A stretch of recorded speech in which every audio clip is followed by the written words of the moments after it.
In this section, we're going to talk about hair system selection. This is where you make sure the texture, the color, and the overall look actually line up with what your client wants. Because a great install is not just about putting the unit on right. It's about choosing a hair system that blends in naturally. If the selection is off, the final result is going to feel off too. There's three main parts to choosing the right hair system. First is texture. Does the client need straight hair, waves, or a curl pattern that matches their natural hair or the style they want? Second is color. The goal here is simple. It needs to blend in naturally and not stand out in the wrong way. And third is base type. That comes down to the client's lifestyle, durability needs, scalp condition, and what's going to work best for them long term. You do not have to figure out every hair system by yourself. EE Grooming Supply can help with texture and color matching and support you through placing your order. And if the system is not the right match, just ship it back and they'll replace it with a better one. So don't stress the selection process.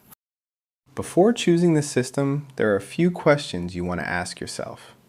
What is actually going to make this client happy? Not just today, but when they leave, go home, style it, and live with it. What hair texture is going to blend best with their natural hair? And what look is actually achievable based on their current level of hair loss? Sometimes what the client wants and what will look best are not exactly the same thing. So your job is to help set realistic expectations and find the balance between their vision and the best possible outcome. There are three main texture categories you're usually working with: straight hair, curl patterns, and wave patterns. Straight hair is smooth, sleek, and great for clients with minimum curl patterns. Curl patterns can range from tighter afro textures all the way to looser body curls. So there's a lot of room there depending on how much texture and volume the client wants. And then you have wave patterns. Those are designed to give that laid, flowing wave look, anywhere from tight ripple waves to looser waves. So the goal here is simple. You're matching the client's natural texture and overall vibe. This part is huge. You have to really understand the look your client is trying to achieve.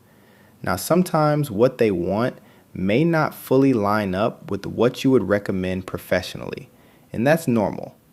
Your job is to guide them, make strong recommendations, and help them understand what will blend best and look the most natural. But at the end of the day, it is still their choice. Just make sure you're on the same page before the order and install. Because when the expectations are clear up front, everything goes smoother after that. Here are a few practical tips that make the selection process a lot easier. First, use visuals. Have the client show you photo examples so you can clearly see the kind of result they want. Second, be honest. Look at their hair loss, look at their remaining hair, and decide whether that style is actually going to blend well. Third, use a color swatch whenever possible. That is always better than guessing from a photo with bad lighting. And last, take detailed notes. When you write down the texture, color, base, and preferences, future orders become way easier. Trust me, you'll appreciate it in the future. When it comes to straight hair systems, light to medium density is usually the most common choice. And that's because it works well for the majority of straight hair clients. If someone is already dealing with hair loss, they usually do not need a super dense unit. In fact, too much density can make it look less natural. What you're seeing on this slide is that the same hair system can still create very different looks depending on the color, the cut, and styling. So don't think every result needs a totally different unit. Most of the time, it just needs to be styled to create a different look. With curl patterns, you're working on a spectrum. On one side, you have tighter, kinky afro textures. Then as you move across, the curls become looser and more relaxed, all the way into body curl territory. So the goal is not to memorize every name like it's a school test. The goal is to understand that curl pattern changes the finished result. Tighter curls will give more texture and fullness. Looser curls will give a softer, more flowing look. So when you're selecting curls, think about how natural that pattern will look next to the client's existing hair. Wave patterns work a little differently, but the same idea still applies. These are created to give more of that laid forward wave appearance rather than a standing curl. On this slide, you can see the range moving from tighter ripple style waves into looser, softer waves. Some clients need tighter definition, others need something more relaxed and subtle. A wave pattern can look amazing, but only if it matches the client's natural hair and the overall look they're trying to wear. Now let's talk about color. This is one of those areas where you do not want to rely too heavily on photos alone. Hair color can look different depending on the room lighting, camera quality, screen brightness, and all the little things that throw your eyes off. That's why it's always best to compare with a real color swatch or a system you already have in stock whenever possible. For color swatches, it's best to get this from your hair vendor to make sure it matches. So for this next section, don't focus on memorizing every single shade. Focus on understanding the categories and how to get close to the most natural match. This slide gives you a general view of the most common warm and neutral tones. You can see the range moving from darker shades like black and deep brown into lighter browns and blondes.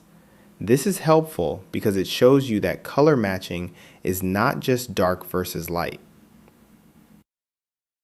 There are subtle undertones inside each family, and those little differences matter when you're trying to blend into the client's natural hair. So start by identifying the color family first, then narrow down the exact shade from there. Here we're looking at the deep and dark shades. This is the range where you'll see blacks and very dark browns. Shades are bold and clean when they're matched correctly. The key thing to understand here is that not every dark shade is the same. Some are deeper and more solid, some are slightly softer and more natural.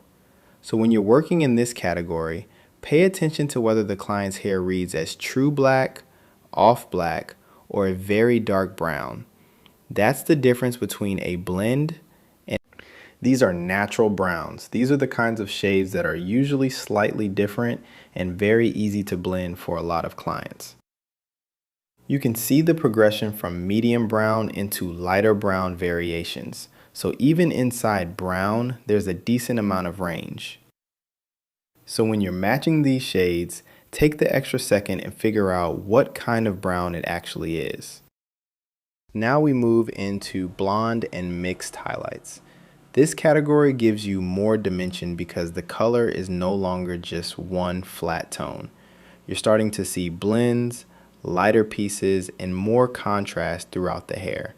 So when you see this category, think in terms of depth and variation. Does the client need a solid color, or do they need that highlighted blended look to match what they already have? Because sometimes that mixed tone is exactly what makes it look real. This section shows the bigger picture of the color range. You can see colors moving from brown tones into lighter blondes with red or ash undertones. So when you're matching color, don't just look at how dark or light it is. Also look at the undertone. Does it look warmer and richer or cooler and ashier? That's the main point here. Color matching gets easier with practice. The more examples you see, the better your eye gets. This category is the cooler and ash range. So if a client has hair that does not pull a lot of warmth, these shades can be a better fit than something that looks too deep or too rich. These are examples of cooler brown to ash blonde range. Not just how dark or how light the hair is, but whether it reads warm, cool, or neutral. This group moves into warmer, richer shades with more red or gold influence. These tones can add warmth, brightness, and a little more visual richness depending on the client's natural hair. So again, you're training your eye to notice tone within the colors. And finally, this is the lightest part of the range. Here you're looking at brighter blondes, warmer golden tones, and very light shades that can get close to an icy or platinum color.